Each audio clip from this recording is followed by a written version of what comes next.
Hello, this is my second video of Cinema 4D. Today we're going to be talking about creating simple objects. Now, Cinema 4D comes with a lot of these primitive objects which you can create. So we'll create a cube.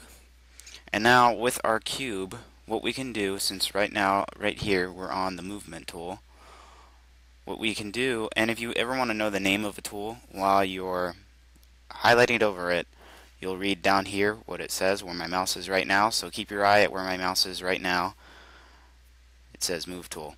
So we're going to use the Move Tool, and we can move it like this, but that's not very practical for when we want to be exact in where we're moving it.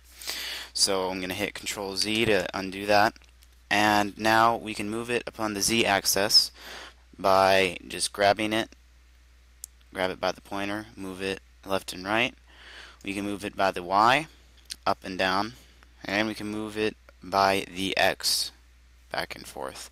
And that's still not very accurate for what we want to do. If you want to be exact in your measurements and exact in what you're doing, you're going to want to come down here to the coordinates manager and say we want to put it back at the origin. We're going to want to go to 0, 0, 0, and then press enter.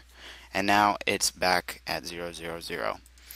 Now we can also change the size of the object by using the scale tool. So click the scale tool, and if you click completely outside of it to where you're not touching it and just drag, it'll become bigger, bigger, bigger, and or you can go the other way and make it smaller, smaller, smaller.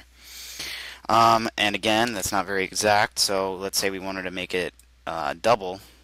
So let's just type 400 for one of these values, and you'll notice that every value increased to 400.